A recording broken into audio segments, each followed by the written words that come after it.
Assalamualaikum warahmatullahi wabarakatuh. Saya ucapkan selamat pagi kepada Ibu dosen Elisa Anandari dan juga teman-teman kelas R8A.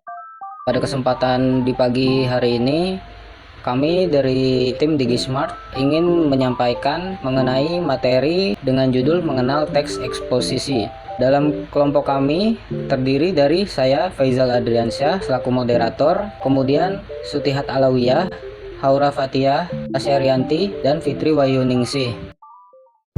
Teks eksposisi merupakan sebuah teks yang mengemukakan sejumlah pendapat disertai dengan fakta-fakta yang di dalamnya memuat dorongan penilaian atau ajakan tertentu kepada pembaca.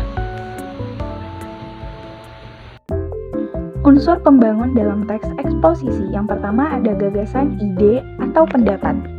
Gagasan juga dapat disebut sebagai ide atau pendapat dari pemikiran penulis teks eksposisi.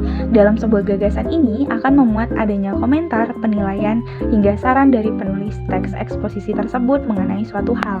Banyak hal yang dapat dijadikan sebagai topik untuk mengemukakan gagasan, misalnya mengenai kemiskinan, pencegahan COVID-19, pembelajaran daring yang efektif, dan lain-lain. Yang kedua ada fakta, keadaan, atau peristiwa. Dalam teks eksposisi, permasalahan yang dibahas haruslah bersifat fakta, peristiwa yang benar-benar terjadi pada dunia nyata. Hal-hal lain yang mendukung informasi juga harus berupa fakta, tidak melebih-lebihkan data yang mengenai peristiwa atau permasalahan yang hendak dibahas dalam teks eksposisi.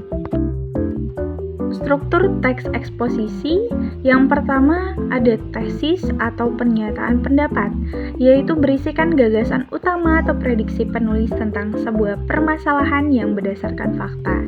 Yang kedua ada argumentasi, menjelaskan secara lebih mendalam pernyataan pendapat tesis yang diyakini kebenarannya oleh penulis melalui pengungkapan fakta-fakta sebagai penjelasan argumen penulis. Yang ketiga ada penegasan ulang berupa penguatan kembali atas pendapat yang telah ditunjang oleh fakta-fakta dalam bagian argumentasi bagian pertama. Kaidah kebahasan teks eksposisi yaitu kata teknis atau peristilahan yang sesuai dengan topik pembahasan.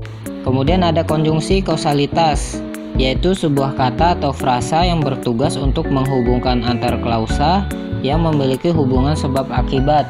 Contohnya seperti kata jika, sebab, karena, dan sebagainya.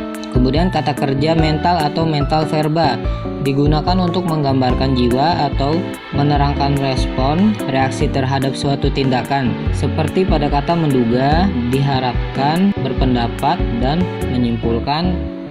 Kemudian kata rujukan, yaitu untuk menghubungkan dengan suatu informasi atau pendapat seseorang. Contohnya pada kata berdasarkan data dan merujuk pada pendapat. Kemudian ada kata persuasif, yaitu untuk mengajak atau memengaruhi lawan tutur. Contohnya seperti hendaklah dan diharapkan dan sebagainya.